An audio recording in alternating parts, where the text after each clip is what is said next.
What if the reason you haven't achieved your biggest, most ambitious dream? Right. What if it isn't? Because the goal itself is too hard. Right. But because, you've never actually demanded specifics from yourself. Yeah, that's the core of it, really. Right. So today we're diving into what is honestly the terrifying psychology of a blank piece of paper. We're pulling apart this really fascinating story from the Easy English podcast about a guy named Daniel. Daniel's story is just, it's so good. It really is. And the mission for our deep dive today is to basically deconstruct Daniel's journey. We want to extract the exact step-by-step blueprint he used to take these massive, intimidating fantasies. Like becoming fluent in a language. Exactly. Yeah. Or, traveling the world, starting a business, and force them into actual tangible reality. And Daniel makes for a perfect case study here because his starting point is just incredibly relatable. I mean, he's a hardworking guy at a small company, but he's carrying around this massive mental inventory of aspirations. Yeah. He wants financial freedom. He wants to speak English fluently. He wants to travel without, the anxiety of a language barrier. Yeah, the classic dreams. Exactly. And he wants to provide a better life for his parents. But the core issue, as the source material highlights, is that for years, these desires only existed as abstract concepts, just kind of floating around in his mind. Like stars in the night sky. Yeah. Right. Beautiful, but completely out of reach. That's a great way to put it. I mean, keeping your dreams purely in your head is like deciding you want to go on a road trip. Having a vague image of a sunny beach in your mind, but never actually typing a specific address into your GPS. You're just sitting there. Yeah. You sit in your driveway with the engine running, feeling the desire to travel, but you have no route. You have no turn-by-turn directions. So you go nowhere. And the brain actually treats those two states very differently. When you just hold an image of a sunny beach in your mind, your brain registers it as a fantasy. Okay, so it's not real to the brain yet. Right.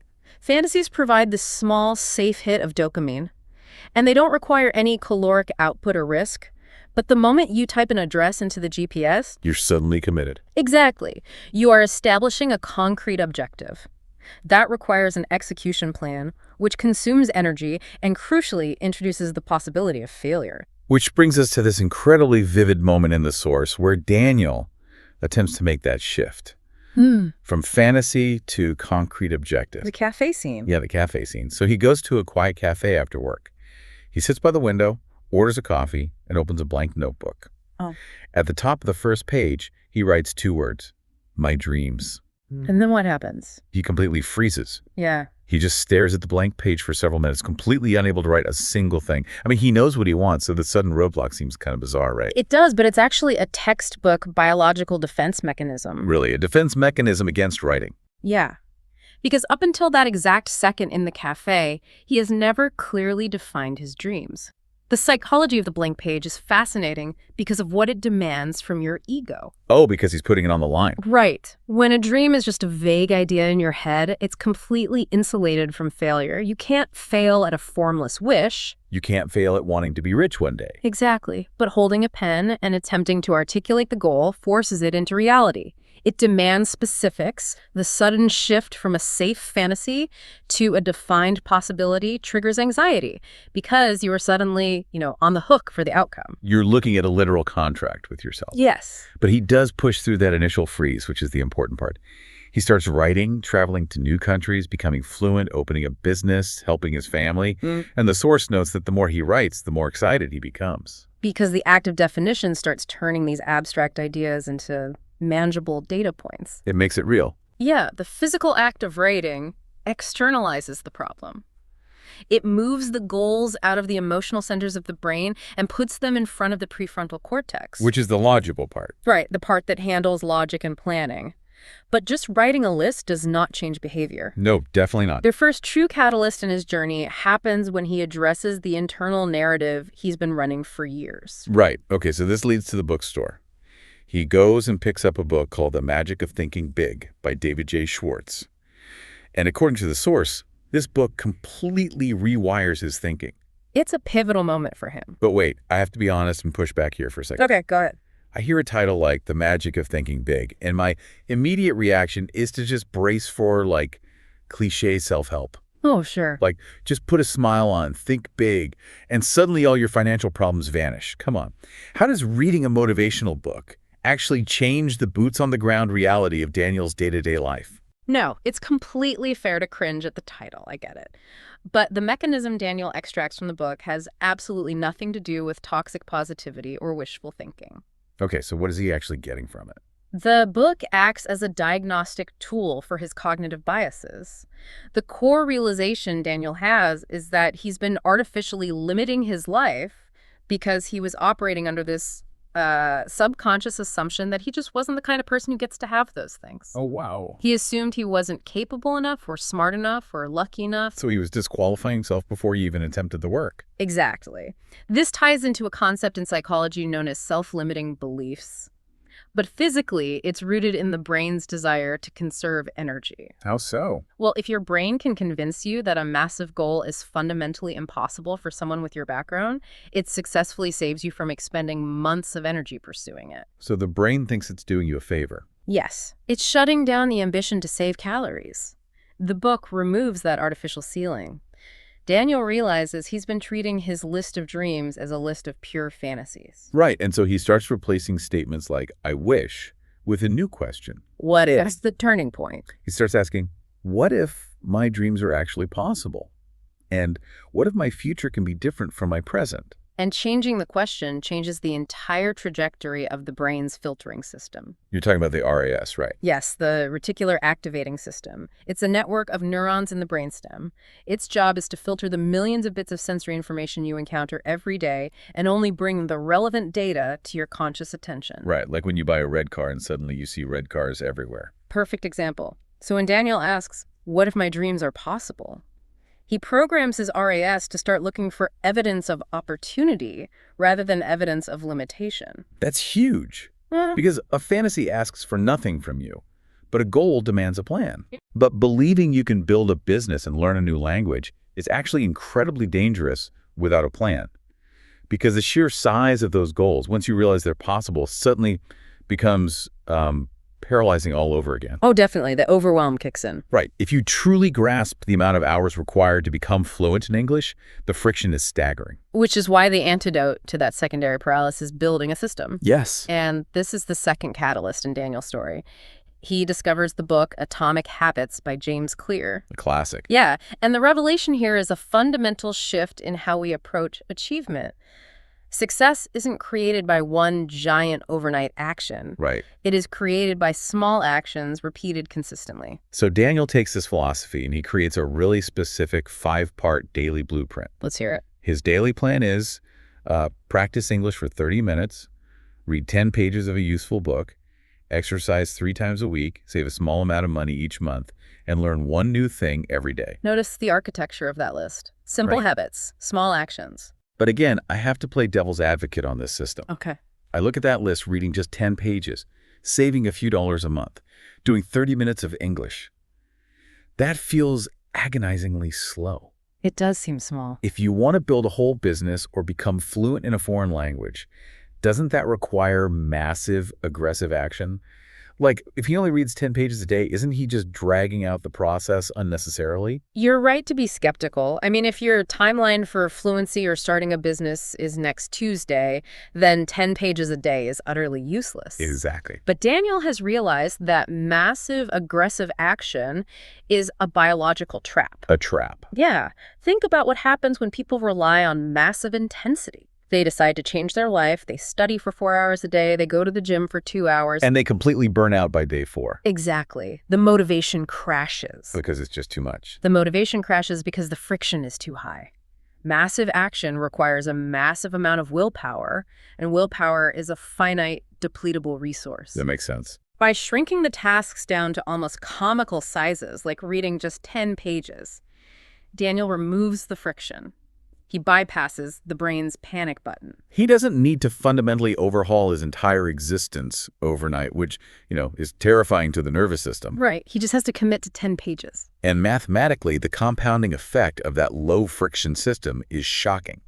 10 pages a day doesn't feel like a heavy lift, but that is roughly a 300-page book every single month. Which adds up fast. It translates to 12 life-changing books a year. compared to the 0 books he was reading when he was just staring at a blank page, paralyzed by the size of his dreams. It is the shift from intensity to consistency. And let's look at how he actually implements this system, because the source gives us this brilliant case study of Daniel hacking his own learning process. Specifically targeting his biggest immediate hurdle, which is learning English. So he tackles his English goal with a specific content stack. He starts with reading, using a book called Short Stories in English for Beginners. And I love that the source is very honest about the reality of this phase he struggles. Oh yeah, it's not easy at first. The words are unfamiliar, the sentence structures are complex, and it is frustrating. But he pushes through, page by page, day after day. And we should unpack the mechanism of why reading short stories is so much more effective than just, like, memorizing a dictionary. Okay, yeah, let's break that down. When Daniel reads a story, his brain is acting as a prediction machine. He encounters an unfamiliar word, but the surrounding context clues the actions of the characters, the setting. They allow his brain to guess the meaning. Exactly.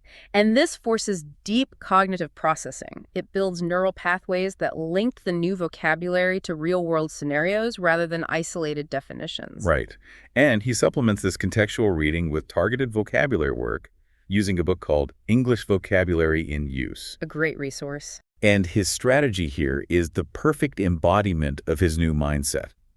Instead of sitting down with a stack of flashcards and trying to cram 50 or 100 words into his brain in one grueling session. Which never works. Never. He limits himself.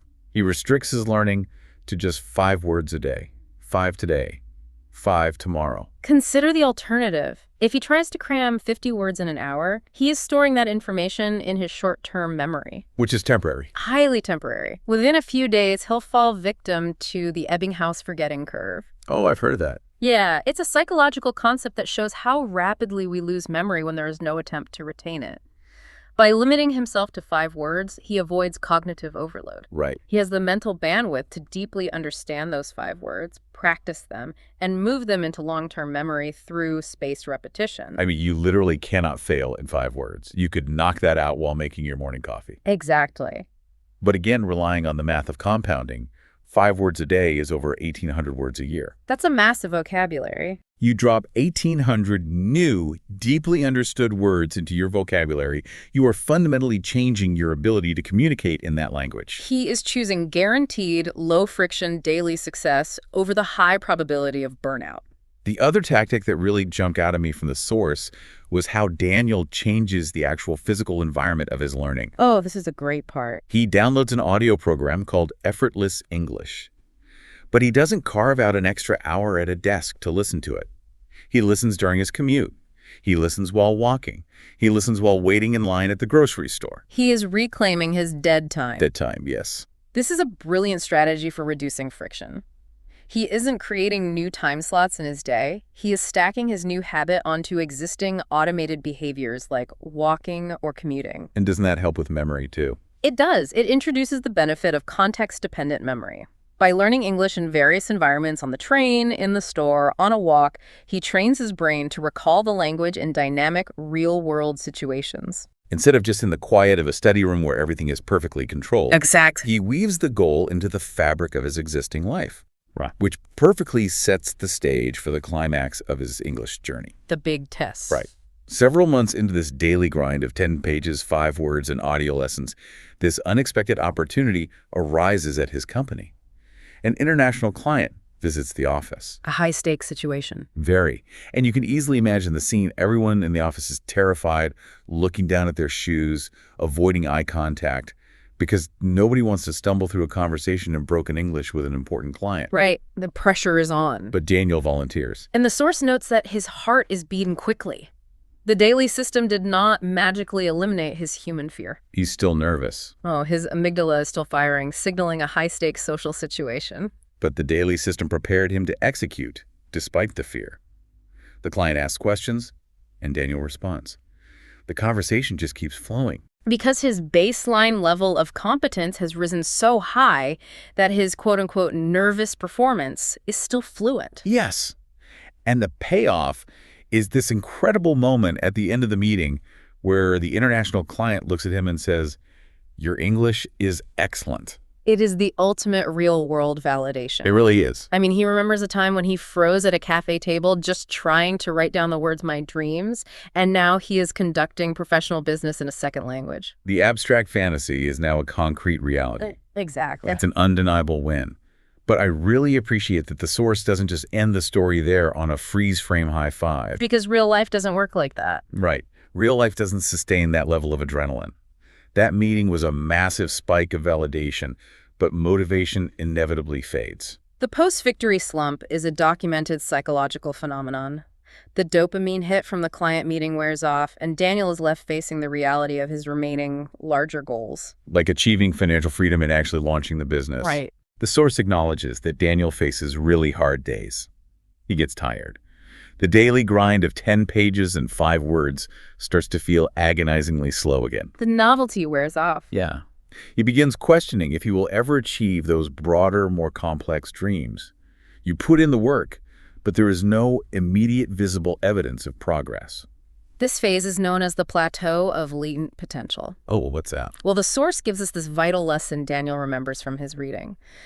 Growth is invisible in the beginning. It's exactly like planting a seed. Okay, right. You dig the hole, you plant the seed, you water it every single day, and for weeks you look at the dirt and absolutely nothing is happening on the surface. It just looks like a patch of dirt. Right. It feels like your effort is entirely wasted, but underneath, the seed is germinating. It's building a root system. The work wasn't wasted, it was just happening underground. Yes. The energy was fundamentally changing the structure of the system, even if the visible sprout hadn't materialized yet. Daniel has to trust the underground process to get through those dark, unmotivated periods. The daily habits are the watering. Exactly. This concept anchors a really pivotal conversation he has in a park with his friend Alex.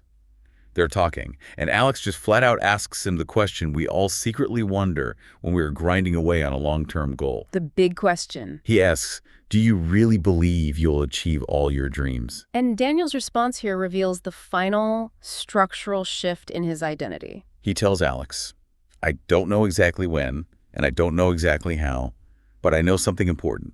If I keep improving every day, I will eventually reach places I can't even imagine right now. It's a profound answer. Daniel has completely surrendered the timeline. He's let go of the control. He is no longer obsessing over the distance between his current reality and the ultimate destination. He isn't worried about whether the seed is going to sprout tomorrow or next month. He's only focusing on watering it today. Yes, he trusts the mathematics of daily improvement more than he trusts his momentary feelings of motivation. I will reach places I can't even imagine right now. Operating from that mindset completely neutralizes the fear of failure. Because it's not about forcing a highly specific outcome on a tight schedule. Right. It's about building a machine that consistently generates competence, trusting that the outcomes will naturally take care of themselves. The shift from an outcome-focused identity to a system-focused identity is complete. So bringing this all back to you, listening right now, the primary takeaway from Daniel's journey is blunt, but it is deeply true. The act of dreaming changes absolutely nothing. Not a single thing. You can analyze your fantasies all day long, but analyzing a fantasy does not burn calories or build neural pathways. Action changes things. Systems change things. Small, almost embarrassingly tiny, low-friction habits repeated consistently change things. Every massive, complex achievement in human history, from learning a language to launching a global business, began as an abstract thought. The only differentiating factor is that someone eventually decided to force that abstract thought onto a piece of paper, accept the friction of reality, and execute the smallest possible next step. So the question to ask yourself is this. What is the one small action, not next year, not when you have more time, but today, that you can take towards your own defined goal? Exactly. What is your version of the 10 pages? What is your version of the 5 vocabulary words? Because your future is quite literally being compiled by the small actions you are running in the background today. There is a final, slightly provocative thought to consider here as well. Oh, lay it on us. Well, we've spent our time deconstructing the compounding power of small, positive, daily habits. We see the mechanics of how 5 words a day snowballs into absolute fluency.